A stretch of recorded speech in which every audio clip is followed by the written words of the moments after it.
Okay, our second ad is also an ad that is opposing issue 2. It's called Closed Door. And once again, test my abilities here. We're going to look at this ad from, can you guys see my screen here? Yes. Great, wonderful. A closed door. On the other side, your daughter making the biggest decision in her life to get an abortion or not. Today, you have a right to go through that door, to be there for her, to help. If issue 1 becomes law, that door locks forever. Your rights as a parent, gone. To keep the door open, to be there for her. Vote no on issue 1. A closed door. Okay. See, that's where my skills are challenged. Okay, so for the second ad here, Dr. Mack, can we start with you again? So, okay, I gave it a 1. And the reason why I gave it a 1 is because the citations or the sources that are mentioned in this article, first one being the Ohio section 2919.121, the revised code. If you look it up, it explains exactly what are the circumstances in which a pregnant minor could or could not. And in all of those situations, right, it's when the minor leaves. And so it is false in the fact that the parent, even if issue 1 would pass, that parent would lose those rights, because it doesn't go down, it goes through family law first, essentially. Secondly, the second source that is cited, the National Review, took some time, actually tried to find the article in question that it was making a reference to, and that is an op-ed. And so if viewers don't know exactly what the National Review is, it is a conservative publication that publishes a lot of commentary, and the article in question is an op-ed from the president and vice president of the Judicial Crisis Network. And that is an organization that, promotes the placement of a lot of conservative-leaning justices at the federal court level. And so citing a op-ed from a commentary publication inside of this commercial and touting it as, actual research or, something from a journalist doing research, things of that sort, is problematic. And so that's why I argued it was 1. So 1 from Dr. Mack. Jonathan, how about you? I gave it a 1.5. And here's why. I agree with what Dr. Mack has said here, but let's be clear. The current Ohio, that statute that is referred to, that statute says that a pregnant minor can get an abortion with the consent of one parent, or if she can't get parental consent, she can go to court and obtain a ruling from a judge that an abortion is in her best interest in her circumstances. Now, the U.S. Supreme Court upheld that very law in a 1990 case.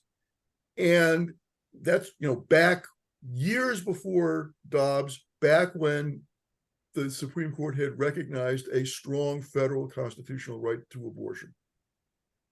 The Supreme Court has upheld at least one other essentially identical parental consent law from another state. So we have, as Dr. Gallo pointed out with regard to the previous ad, we have a statement from Attorney General Yost, who, by the way, is against issue 1 for other reasons, saying that issue 1 doesn't speak to parental consent. So if issue 1 passed, nothing would change. The only way we would have a change would be if after issue 1 became effective, somebody challenged the parental consent law in a lawsuit.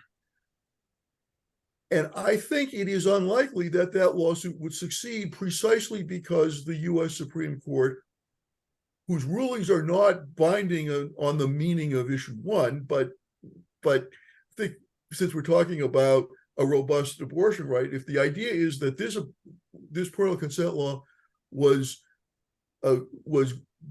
constitutional when we had a strong federal right to abortion, I think it is very likely that the same parental consent law would be consistent with issue 1 when we have a strong state parental consent law. One other point to pick up on something that Dr. Mack said, that opinion piece in the National Review that is cited in this ad makes some other really wildly implausible claims about the meaning of issue 1 as well. And so to me, relying on that opinion piece undercuts the credibility of the argument that issue 1 would by its own force eliminate the parental consent law. Just not right.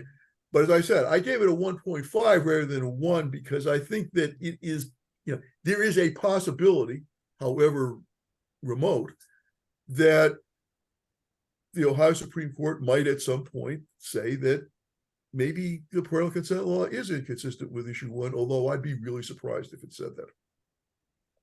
Okay, so 1.5 from Jonathan. Dr. Gallo, what do you think?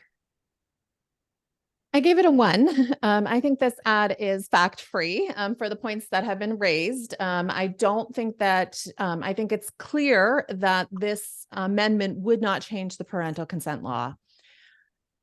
I also would add that, if you look at the ad, what it said was your rights as a parent are gone, right? That's scary language. Parents don't want to lose their rights. Who wants to lose their rights? The ad says your rights as a parent your rights as a parent are gone.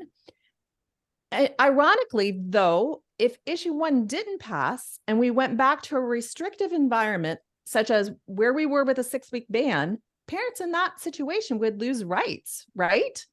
So they would lose the right to, if they wanted their child to get an abortion, they would lose the right to get that in Ohio. And we saw that in the case where that mother had to bring her child, who was raped at age 9, was 10 at the time of the abortion. She had to bring her out of state and go elsewhere to seek it because she lost the right to seek medical care for her child.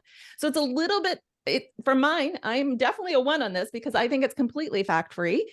And it really is holding up parents' rights, but not showing the whole picture that actually, if we didn't have issue 1, parents might lose rights. They might lose the right to seek health care for their child. Yeah. Okay. I gave it a 1.5. The statute that they referenced is a real statute, and so I gave them credit for that.